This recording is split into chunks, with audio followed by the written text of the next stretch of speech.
Alors Annick, c'est un de tes habitués qui écrit ton enseignement me pousserait à croire que tu es plus créationniste qu'évolutionniste.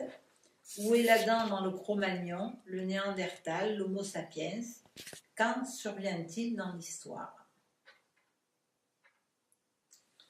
Tu sais, j'aurais envie de répondre assez simplement en disant que tout est évolution.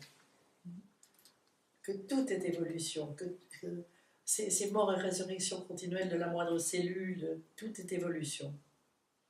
Qu'est-ce que c'est que la création? Créer. Qu'est-ce que c'est que la création? Le verbe créer, bara en hébreu, c'est poser dans le voir. Rao, c'est le verbe voir. Mettre dans le voir. Exactement. C'est-à-dire poser l'autre, poser l'altérité. C'est se vider de quelque chose pour le voir. Qu'est-ce qu'il y a à l'intérieur de nous? Il faut que je me vide de ça pour le voir. Quand je nomme mon orgueil, par exemple, je mets le petit monstre devant moi, je le vois, ce petit monstre. Je suis dans une dynamique de création. Et c'est ça qui est important. Et c'est cette dynamique de création qui fait l'évolution. Et il n'y a pas d'antagonisme entre créer et évoluer. Aucun antagonisme.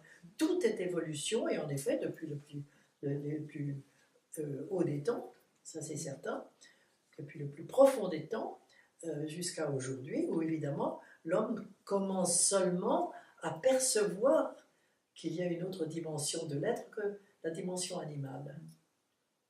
Et jusqu'à présent, l'homme est passé de l'animal, en effet,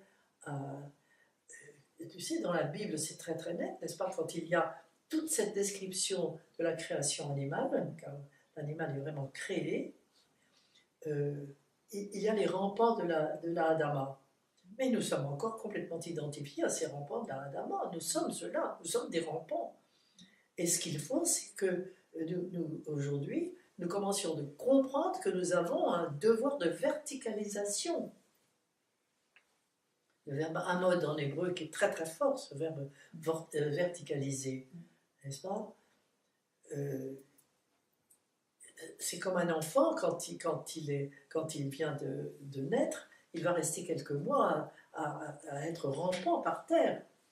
Et ce n'est qu'au bout de quelques mois qu'il va petit à petit se verticaliser.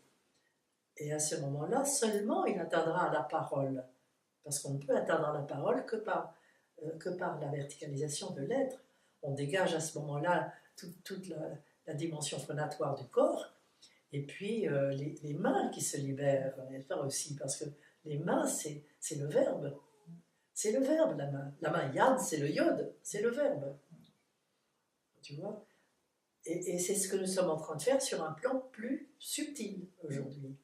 Nous sommes des êtres rampants sur le plan intérieur, rampants, et nous commençons à comprendre que nous avons une verticalisation à faire, et notre verbe va changer complètement, complètement. Notre verbe va se transfigurer, se transformer. Il va devenir un verbe créateur.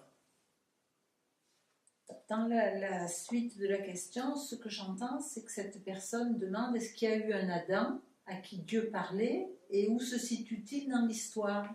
Mais je suis incapable de le lui dire. Et ça ne m'intéresse pas. Parce que ce Dieu qui parle à Adam, c'est aujourd'hui tout de suite. Historiquement, comment parlait-il aux premiers hommes, etc., je n'en sais rien, mais c'est évident que Dieu a toujours parlé, étant donné que l'homme et ce Dieu-là ne font qu'un en profondeur. Tu comprends? Donc ce sont des questions qui sont liées au niveau de conscience actuel, Du monde de général, mais qui sont stupides sur le plan essentiel. Je ne veux pas dire à cette personne qui a posé la question qu'elle est stupide, mais il comprend que sa question est stupide. C'est la conception du monde de l'exil. Du monde de l'exil. Mais oui, mais bien sûr. Mais bien sûr. Merci de ta réponse. Avant que tu l'assassines.